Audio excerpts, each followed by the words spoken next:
কি হবে যদি সূর্য হঠাৎ একটি ব্ল্যাক হোলে পরিণত হয়? কিন্তু সবার প্রথমে আমাদের জানতে হবে ব্ল্যাক হোল আসলে কি। সহজ বাংলা ভাষায় বলতে গেলে ব্ল্যাক হোল হলো মহাকাশের এমন একটা জায়গা যেখানে গ্র্যাভিটি এতটাই স্ট্রং, সেখানে যদি একবার কিছু প্রবেশ করে কোনো মতেই বেরোতে পারে না। লাইটও সেখান থেকে বেরিয়ে যেতে পারে না। আর এই ব্ল্যাক হোল মহাশয় ঠিক মিস্টার ইন্ডিয়ার মতো অদৃশ্য।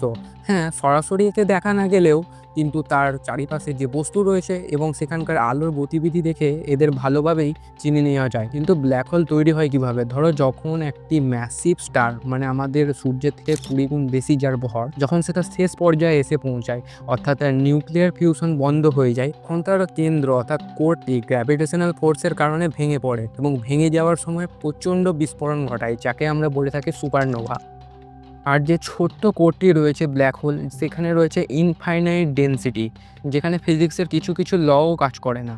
এবং ব্ল্যাক হোলের এমন একটা অদৃশ্য সীমানা রয়েছে যাকে বলা হয় ইভেন্ট হোরাইজেন, যেখানে কোনো কিছু একবার প্রবেশ করতে পারে কিন্তু তারপর সেখান থেকে বেরিয়ে আসতে পারে না।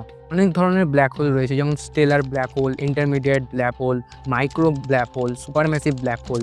কিন্তু এবার ফিরে আসি আমরা মেন টপিকে। সূর্য যদি হঠাৎ ব্ল্যাক হোলে রূপান্তরিত হয় তাহলে কি হবে? তো সূর্যের ভর একই থাকবে, প্রায় 1.98 ইন্টু 10⁻30 কিলোগ্রাম। সহজ বাংলা ভাষায় বলতে গেলে আমাদের পৃথিবীর ভরের প্রায় 3,33,000 গুণ।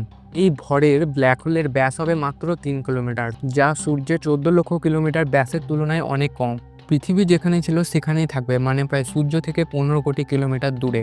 আর সেখানে গ্র্যাভিটিও সেম থাকবে, কারণ গ্র্যাভিটি নির্ভর করে মাসের ওপর, সাইজের ওপর না। কিন্তু একটা প্রবলেম দেখা যাবে, সেটা হচ্ছে সূর্য আমাদের লাইট দেয়, হিট দেয়, এবং নিউক্লিয়ার ফিউশন যেহেতু বন্ধ, তাই সেখান থেকে কোনো আমরা লাইট সোর্স বা হিট কিছুই পাবো না। তাই পৃথিবী পুরো অন্ধকারাচ্ছন্ন হয়ে যাবে এবং পৃথিবীর অ্যাভারেজ তাপমাত্রা নেমে যাবে -200 ডিগ্রি সেন্টিগ্রেডে।